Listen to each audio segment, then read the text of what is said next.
Hello and welcome to Dickinson's Real Deal. Will I have to push our dealers hard today to get some more money off them? I don't think it's good enough. Tally-ho! Will our sellers be able to really haggle today? Did you see that? She's looking in my purse. Scottish silver's a bit rarer than Birmingham. Definitely have done your homework. Yeah. I'm a little bit nervous today. Is the gamble at auction going to pay off? Say, £1,200? Lost connection. You've lost connection. You think they have lost? Today the show comes to you from Melton, Mowbray. There's a real buzz in the air, a real excitement. They want to do business. They want to walk away with the real deal.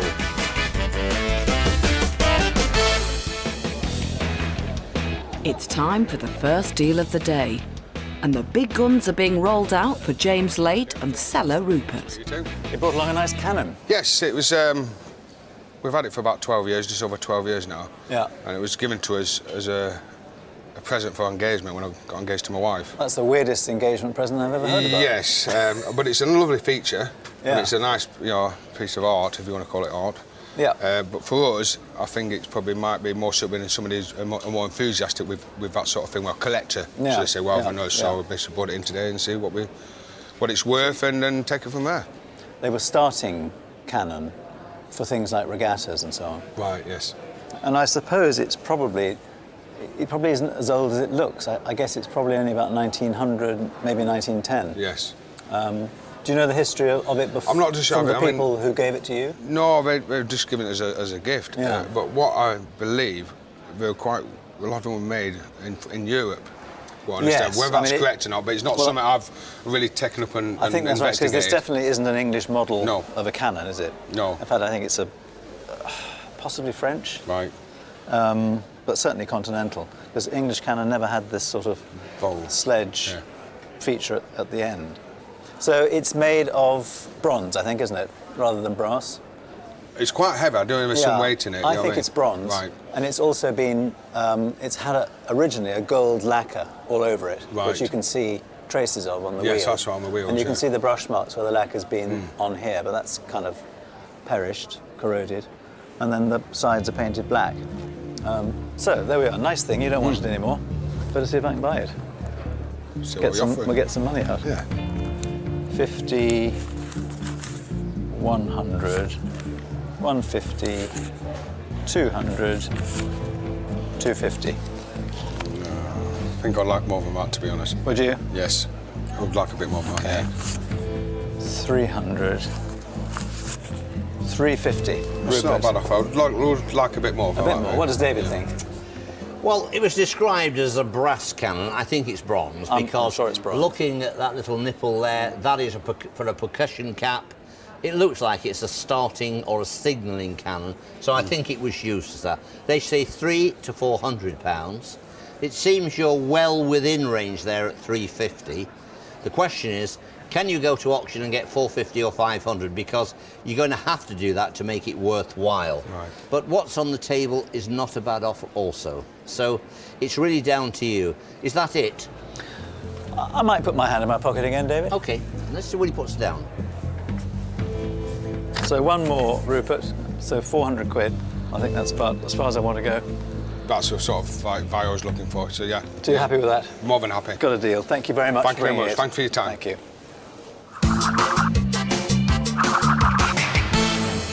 That's a good buy, and I think I shall make a nice profit eventually. Eventually, someone will snap it up in a shot. Christine, tell us what's sparkling over on Cheryl Hakeney's table. I've brought in these costume rings. I'm getting married later this year, so it's really important for me to get a good price for them. A nice collection of costume jewellery. There's some real blingy pieces in here that actually do look like the real thing. Well, best put some real money down then. So, tell me what you've brought along today. I've brought along a collection of rings which were bequeathed to me by my aunt. They are quite old because she lived in France during the Second World War, and I think she bought most of them then. And I've had them for about 10 years. But I'm not really a jewellery person. I only wear my own engagement ring. So I'm now getting married. And, congratulations. Thank you. And I would like to get a good price for them so I can put the money towards my wedding. that's a good reason for parting with them. This is a really nice collection. Do you know anything else at all about the rings? Well, I know that some of them are gold or silver, and they've got semi-precious stones. Absolutely. Yes. It is really costume jewellery, although some of it is set in gold and silver mounts. They are like semi-precious stones. And these are very fashionable. Ladies are liking this jewellery at the moment because it's quite big and it's chunky, especially this greeny coloured one here. I mean, gosh, if this was a real emerald, it would be worth thousands and thousands. Green was my aunt's favourite colour. Let's see if we can just make you some money for your wedding day, shall we? Thank you. Let's go then. So how many have we got altogether? 1, 2, 3, 4, 5, 7. Okey-dokey. Let's start you off with the big £50. I think I'm looking for a bit more than that. You're looking for a bit more. OK. 60. I think I'm looking for a bit more than that as well. OK. So how about £80? No, I think I'm looking for a bit more than that. Still looking Yes. for a bit more. What about 90? Still looking for a bit more than that. Still a bit more. What about 100? 120, does that sound any better? That does sound a bit better, yes. I'll take 130. Go on. One more 10 down. 130. OK, you've got a deal. Brilliant. Thank you very much. Have a lovely wedding. Thank you. I am happy with them. I mean, 7 rings for £130. Good deal. Across the den, Mick's brought Tony Gearing a treasure trove of postcards from all over the world. When my mum died, we sorted out the bungalow and we found all these and about 100 more in the loft. There are more. And is it sort of that people have sent her, or Some are blank. I think it mainly goes back to my grandparents' age, sooner than her age. And I think most of them come from my father's side of the family. Right. And going on holiday down to Cornwall in the 30s and 40s. It's quite a trek for someone in Lincolnshire. Yeah, no, for sure. Just a big variety, covering a large area of the world. Yeah. Needle in a haystack, isn't it? There's bound to be some in here that are worth probably, 20 or 30 each. We've no idea. I mean, this is quite interesting, these Valentine snapshots. 12 real photographs for your album. So I better have a little go at it then. I don't know where I'm going to go with it, but I'm going to cut straight to the chase. Here's a nifty. No.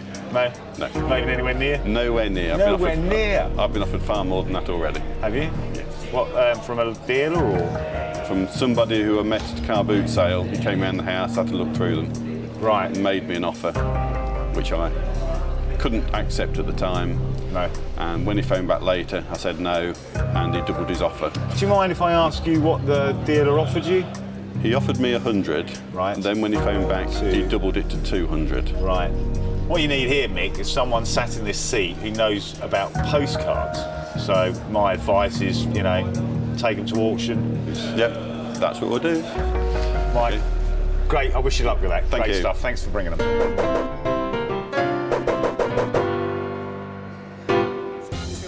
At 150 bid. Well, if you're not interested, Tony, there are plenty of collectors who will be. 150, 60 on the net. No, at 150. Let's see if they're in Colin Young's sale room. 50. Thank you very much.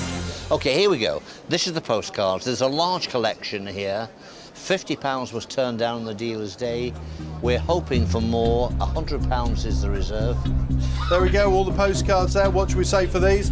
And we start the bidding on these already at 60 and 5 now. At 65, bid 70 and 5 now. £70 a bid, 5, 75 bid, 80 bid, £80, 5, 85 bid, 98, £90 a bid, 5, 95, 100. No, 95 a bid, 100, £100 a bid, 100, 110, no, see now, 110, 110, 120. We're over the £100 now. 130, 130, 130, 140, 140, 150. 140 is on the middle, 140. There's still 140 here. There's interest in the room. At 140, 50 is the last call. Done and finished and going this time. Then at £140 in open competition. Sold at 140. OK, open competition, £140. we got a bit of commission to take out of that.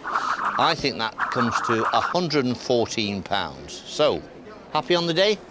Reasonably. Yeah, Okay. I'd like a bit more, but Reasonably it's the way happy. You know, you never know. You come along, you always feel that your goods are worth a little bit more. Yeah. There was a large collection. It depends on the content, what was in there. On the day, Mickey's saying, reasonably happy, going home with £114. That will go into the family kitty, and that's the real deal. And the chase is on. Well, here comes. I'm always amazed how well Beswick does on this programme. Tally-ho! They just love it.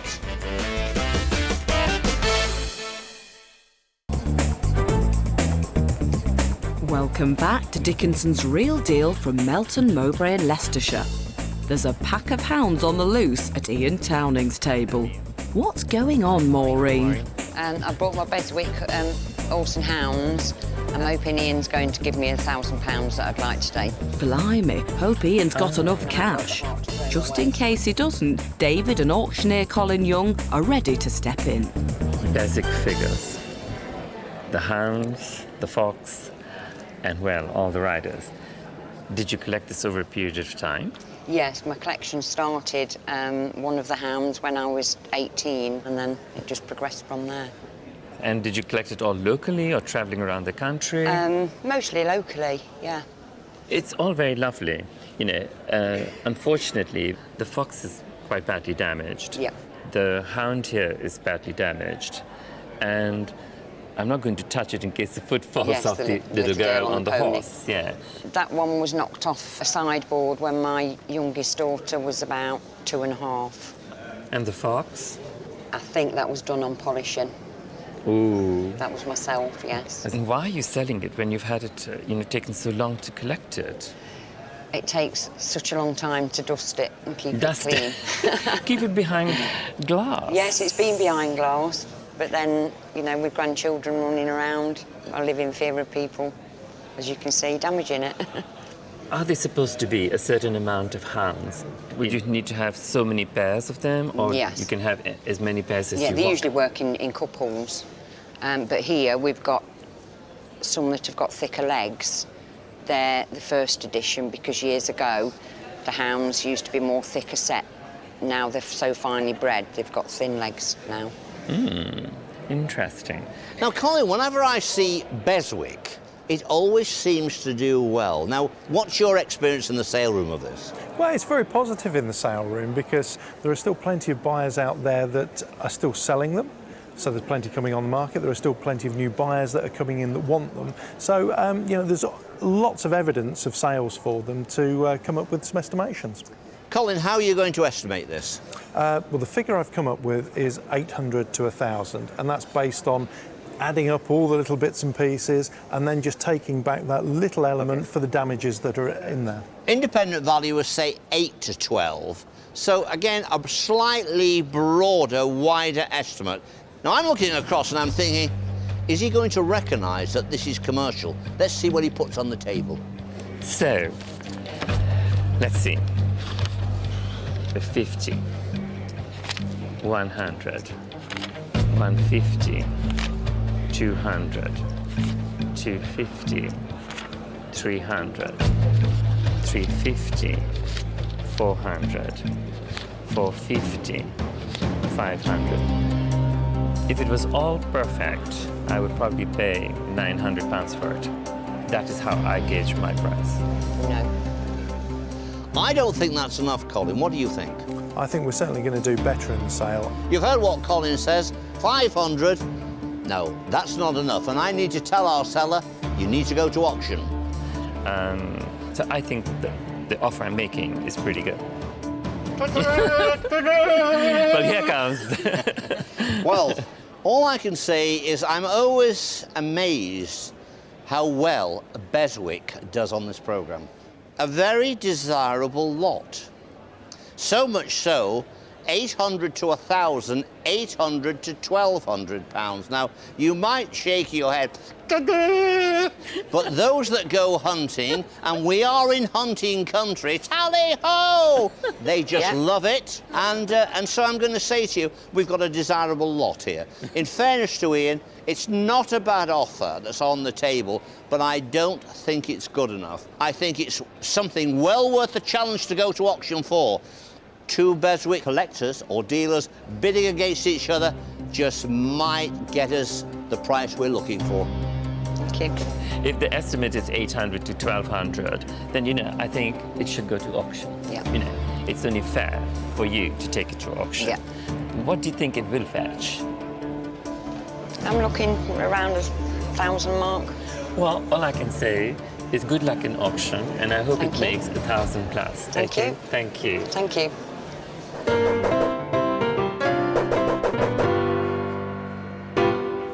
I would have probably paid 800, and that would be my limit. But she was determined to have 1,000. Is Maureen being too ambitious, hoping for a grand? Perhaps we should canter over to the sale room and see if she gets it. Now, when you came along, there was 6 horsemen, there were hounds, and there was a fox. There was actually 10 hounds. Well, there still is now, but there was a small, unfortunate incident on the moving of your merchandise to the sale room. One of the hounds, the tail was damaged. Yes.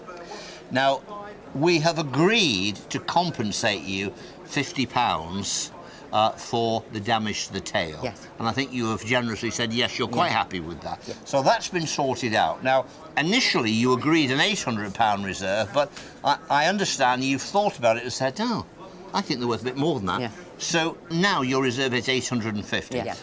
OK, right, they're coming up now. Are they going to make their money? There's a full crowd here, but are they Beswick collectors, and will they put their hand in their pocket and pay the money?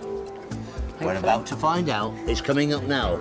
And we'll start the bidding already at 800 bid, at 800, 850, 850, 900. At 950, do I see £1,000 anywhere else now? 1,000 bid. At There we are. 1,000, It's 1,100 already now, at 1,000 1,000. And you've had another 50 quid from Dickinson's Real Deal, so it made no difference. All the commission bids are out then. Telephones in at £1,000. Do I see 50 anywhere else now?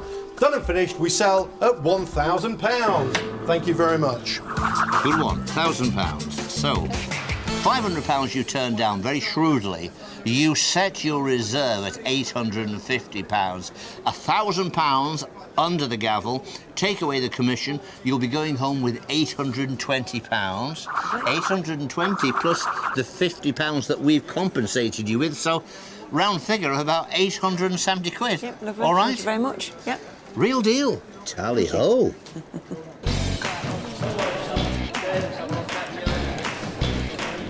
I want to introduce you to Jane May. Now, Jane, you are the Curator of Decorative Arts at which museum? I'm with Leicester City Council and I work at Newark Museum in Leicester. OK. Now, items that you have brought along today, they all relate to the arts and craft movement, probably from the 1880s through to just before the First World War, 1914 and so forth. Yeah. What encompasses arts and crafts? It's a very broad field, actually. They don't all look alike, but basically they were people who disliked factory-made things. Yes. They didn't want something that was badly made and covered up with twiddly bits and nice veneers. If you look here, this is solid timber, and you can see how the bits are being put together. Yes. They don't disguise anything. Yes. And they love natural materials and no fuss. And there is one particular designer which is very prominent here, and that is? Ernest Jimson. OK. What can you tell me about this man and about his work? Ernest Jimson was born and brought up in Leicester. He trained as an architect, yes, moved down to London, was good friends with William Morris, who was the father of the arts and crafts Absolutely. movement. He always did some architecture, but most of his career was spent in designing furniture and metalwork and other interior fittings. Now, this piece of work here is absolutely magnificent. The decoration, of course, is silver with ivory, and the wood... It's solid. It's solid. Macassar ebony. Absolutely. And it's lined with cedar wood, which would make it scented. Yes. This actually belonged to Jimson himself. We Yes. bought it from his family after he died. And It's in an old tradition of small decorative boxes that you keep precious objects in, basically. Marvellous object. Now, this fabric here is one of his designs. Take me through that. Jimson used to design textiles only for a few years and nearly always for family members to work. Right. This one was made by his sister-in-law, Nellie, and it uses one of his favourite motifs. He loved to be influenced by the natural world. Roses is one favourite, and this is his other, the strawberry plant. OK. Now, coming over to the casket, silver and shagreen. Yeah. Shagreen, we've seen objects like that before. It is the belly skin of a ray. A magnificent-looking casket. Now, this was not by Gibson, was it? No, this was made by one of his friends, who was called John Paul Cooper, who also was born and bred in Leicester. And he was a silversmith and jeweller. When Jimson made fancy bits of furniture, he's often used silver fittings, locks and so on, and John Paul Cooper would make them. On the other hand, Jimson made furniture for John Paul Cooper. Here, if you look at the little flower on the lock piece, you can see that it's in the same kind of arts and crafts family as Jimson's flowers. Wonderful quality. Now, coming forward to more or less the present day, we have a beautiful box here, executed wonderfully well. Now, this was made quite recently. This was made about 5 years ago by a maker called Chris Vickers, and he's very, very strongly influenced by arts and crafts. This is actually made to a Jimson design. This is walnut mahogany, again, and inlaid with abalone shell, and that's exactly what the original Jimson box was made of. So, if someone wants to come to the museum, it's open 6 or 7 days a week? 7 days a week. 7 days a week. For free. Get yourself down to the Leicester Museum, and it's free. Cheryl, pleased to meet you. Coming up, Cheryl's getting excited. I'm wobbling a bit now. I think this is the most I've ever bid for a card case. Really? You are getting closer. Will it be all about the money? Find out after the break. Where have you been? Welcome back to Dickinson's Real Deal. Hello, I'm Tony. Debbie's brought in something that should be right up Tony's street. Bit of Murano, bit of Italian, I think. Bit of the old Italian, bit of my old granddad in this, I reckon. £50 would be nice, £60 would be nice, so something in that order, as much as I can get. What have you bought in for me today? A vase, a bowl, I don't know, you tell me. I can't really put flowers in it, can you? Probably not. It's more sort of just a work of decorative piece of art, isn't it? You know, very, very, very colourful, very organic. It's kind of, it's almost Art Nouveau, isn't it? But it's 60s, I'd say. Right, OK. Do you know if it's got a signature on it at all? I don't think it's got anything on. I'll have a little look. Because sometimes they're really hard to find, and you've got to catch the light. No, you're absolutely right. There's nothing there. But what we have got here is a wonderful ground base. Right. So this is where it's been blown. Lovely colours, aren't they? Really, really wonderful colours. It catches the light, lovely. So yeah. Yeah, nice heavy bit of glass. I mean, this is lovely, isn't it? It's kind of and rolls right the way up. And that, even though it's in the design, is actually part of its strength. So you've got this three-dimensional part, and it makes it strong, so you can actually pick it up. It's all down to the money, really, isn't it? And that's down to you. 20. No? No. Could take it home and use it as a fruit bowl for that. Well, you'll get one orange in it. And bananas. You can hang a banana, yeah, but then it'd fall. You'd have to have it. No, because it's heavy, remember? It's heavy. 40. No. No? Did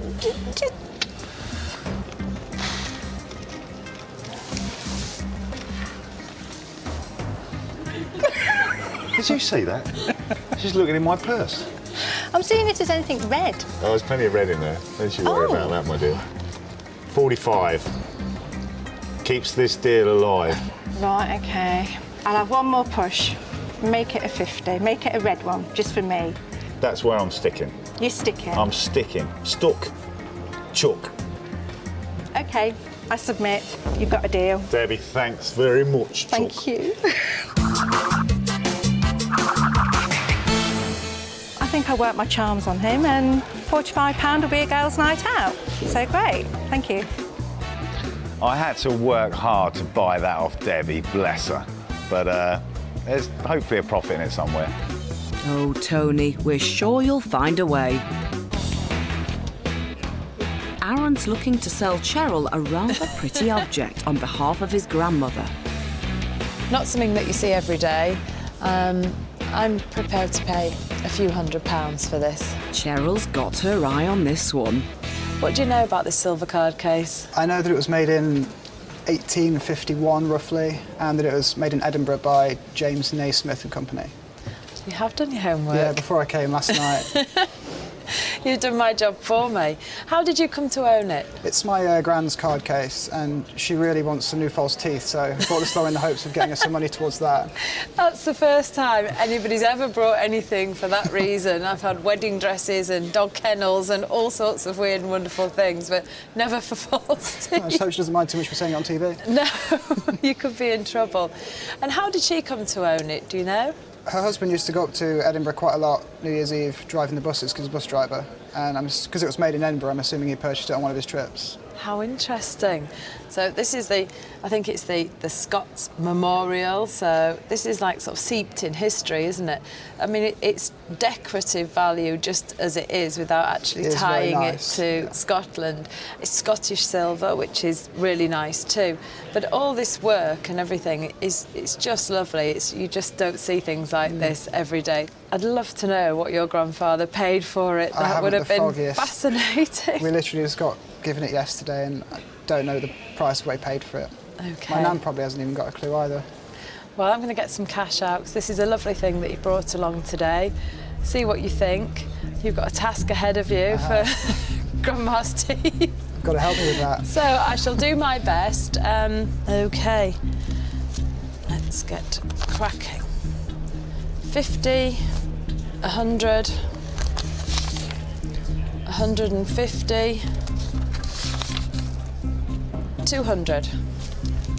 It's very tempting. Have you got an idea in mind what I've you'd got like? an idea in mind. It's not there, but you are getting there. I'm getting there. The colour's a very good colour of the notes. OK, good. It's sounding positive. OK, so what about 250? You are getting closer. OK. Don't forget, if you did go to auction, you have got the dreaded and the commission. OK, so 250. I think this is the most I've ever bid for a card case. Really? I'm going to put that one down. That's 300, Aaron. What do you think to that? That is a lot better than before, and it's very, very close. You are getting there. Getting Still there. not quite what I know I could probably get for it. Obviously, with auction fees, I was willing to accept a certain figure, and that is very close. I'm wobbling a bit now. 320. Still not quite roughly where I want to be. Scottish silver's a bit rarer than Birmingham or Sheffield. It's definitely have done your homework. Yeah. 330, and I'm really getting shaky. You've got a lovely array of colours there. I couldn't add a little blue one just to make the rainbow perfect, could we? I'll put another 10 down, and I think I'm having a gamble. It's a little bit out of my field and a little bit specialised. I'll quite happily shake your hand if you put a £10 note down. That's down, 340. Wonderful, thank you very much. So you've done a good job for your nan. And I'm sure you'll be her favourite dealer after that. I was going to accept 250 as the lowest offer, but I got almost £100 more. That'll go a long way to buy my nan's teeth. She'll be very pleased. Well done, Aaron. Aren't you a lovely grandson?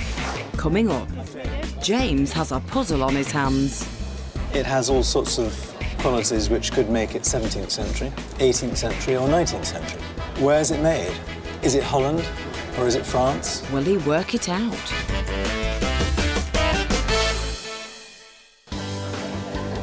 It's been a lively day in the den, but the best is yet to come. Sisters Sally and Heather have brought James something they inherited from their father. Well, I've had a look at this tile, and it's a mystery object. We thought it'd be interesting to find out a little bit more about it. I quite like it, but I don't know how much it's worth, so we'll just kind of play it by ear, I think. We have no idea about its value, really, but, I mean, we would like anything between maybe £500 and £800. Let's see if you can strike a deal. You brought along something which I've just had a bit of a look at. and it's a mystery object, so you're going to have to tell me all about it, please. We don't really know. Oh, that's hopeless. It was our father's, was a big collector. Do you know where he bought it, how much he paid for it? No, like he that? was always in car boots, collectors' auctions. He just was a huge collector, so we don't know. It is a bit of a mystery because it's obviously European. These figures are very Chinese, but they're not Chinese. I mean, it isn't a Chinese object. It's a European object copying Chinese. Now, the date is a mystery. It has all sorts of qualities which could make it 17th century, 18th century or 19th century. Oh. My gut feeling is it's probably early 19th century. Where is it made? Is it Holland or is it France? It's certainly not Spanish or Italian. It's got to be one of the northern countries. It's a tin glaze, which happened a lot in Holland. All that Delftware was tin glaze. But having picked it up and weighed it, it's very light. Too light to be Delft, I think. So it could be French.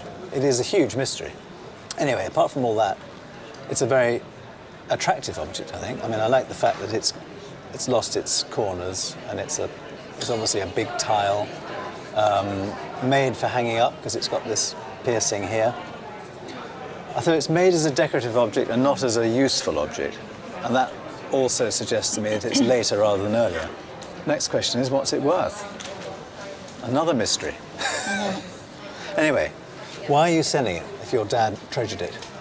Because we were curious. It was something we never knew what it was. And it's quite a violent picture. I mean, it's beautiful. I love the colours, but the picture itself is... It's a very violent picture, isn't it? Yeah.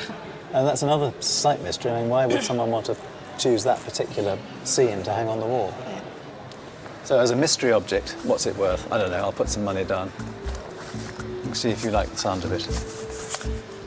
50, 150, £200. No, it needs to be more than that before we part with it. Does it? Yeah. You do value it a certain amount, though? A certain amount, yeah. 250, 300. No. You've got to have a consensus on this, have you? We kind of have. We kind of know. Yeah, we kind of know what we've been advised. Oh, here comes David at last. Well, all I can tell you is none of us really quite know what it is. It's the decoration that worries me a little bit. I look at it. I've heard the word naive, but I don't consider some of that naive, that decoration. I consider it poor. And I don't know why. I expect something different. It is tin glaze. It has all the marks of being late 18th, early 19th century. Now, the independent values on the auctioneer, they go with it, they run with it. They say 5 to 7, they say 6 to 9. It's pretty apparent, girls, that your father was a bit of a wheeler, dealer, a collector with a good eye, and he saw something in it. I don't think 300 is going to stop the girls from going to auction, unless you make it more difficult. So, is it good unusual or not so good unusual? Let's see what he says. Thank you. I mean, that is the problem, in a nutshell. Is it good and unusual, or is it just ordinary and unusual? I don't know. Anyway, what have we got? 300. We'll add another 100 to it, so that's 400. So I still think we'll go. You're going to have a go at auction. I shall be extremely interested to see how it does at auction, because, you know, I don't know about it. Thank you. Hope you do very well anyway. Thank you and it's very been much. very interesting to see Thank you for your it. help. Thanks for bringing it along. Are we any the wiser? Well, we're not really. It's still a mystery object, and it'll be very interesting to see what it does at auction. So will their gamble pay off? It's coming up now over there. The room is full. Will they appreciate the decoration, the chinoiserie decoration? We're about to find out. We have had a lot of interest in this already, and we start the bidding already at 400 bid. At 450 now, do I see? At £400, I'll take 20 if you like. At 420, 440 now, 440, 460, 480. At 480 back in Belgium, 500. Okay, they're coming in it now. The internet's coming in. European bidders. 500, 550, 6, 57, 58, 59, 50. 950 bid at 950 bid. Then Now they're telling us something now. 950. Was the gamble worth it? Of course it on the was. phone, 1,000, 1,100 now on the net. I have 1,000 on the telephone. At 1,000 bid, 1,100 now surely. At 1,000, 1,100 bid. 1,200 now, may I say? 1,200 pounds? 1,200 if you wish. 1,200 bid, 1,300 now, 1,300 bid if you like. 13 now, do I see? 1,300, 1,300. Didn't the girls make the right decision here? 1,400, may I say? I'll take 1,350 if they're struggling. Lost connection. You've lost connection. I will hold for you to call the number back. Don't worry, girls. I'm not panicking. I'm fine. £1,400. It was worth being diligent. 1,400. 1,500 now, may I say. 1,500. I really hope you've not gone for a cup of coffee. Thank you. You're still there on the net. 1,500. 1,006 do I see now? £1,500. They're asking for 1,006. That's a no. Thank him very much for his perseverance and thank the bidder online for holding with us. We're at £1,500. The last call from the room. Done and finished. Sold at 1,500. The gambler's just gone down at a sensational £1,500. What's the first reaction? I see you look a bit shell-shocked now. I've got to paint the room where it came off because you can see where it was. Good result. Decorate. You know, it's one of those occasions where something comes along, it has great style, it has a look about it, everyone was excited, but nobody was sure what it was really worth. James Late, who knows a thing or two, started the ball rolling with £400, sounded realistic. You said, no, I'm going to gamble, I'm going to go to the auction, and it surged away up to £1,500. Take away the commission, you'll be going home with £1,230. What are you going to do with the money? Is it early to say? Is it... Family holiday. Family holiday? Possibly, yeah. OK. So money to be spent, family holiday. The girls are delighted. I'm delighted and surprised as well. On the day, £1,500. Real deal. Belting deal. Wow, what an amazing result for Sally and Heather. Their tile made more money than everything else on today's show, and the sisters have certainly done much better than any of our dealers. Ian only had one chance to buy today, but let the Beswick Hunt Group go to the auction. I would have probably paid 800, and that would be my limit. But she was determined to have 1,000. Tony did at least manage to buy something and snapped up the Murano glass bowl. I had to work hard to buy that off Debbie. There's hopefully a profit in it somewhere. Not yet there isn't, as it's still sitting in his shop. James was certainly confident about the miniature Canon. That's a good buy, and I think I shall make a nice profit eventually. Maybe eventually, but not yet. Another no sale. So that leaves Cheryl. She was very enthusiastic about the costume rings. 7 rings for £130. Good deal. Not yet it's not, as they too remain unsold. I think this is the most I've ever bid for a card case. Really? She stuck her neck out for that silver card case, and it looked like she might have paid too much. But guess what? She struck it lucky when a loyal customer snapped it up for £490, making her the only dealer to sell anything. But she can't outshine today's sellers. Sisters Sally and Heather brought along on the dealer's day a rather interesting 18th century Delft or faience plaque. It's just brought £1,500 under the gavel. What a great price. Don't forget to join me, David Dickinson, next time for Dickinson's Real Deal. See you.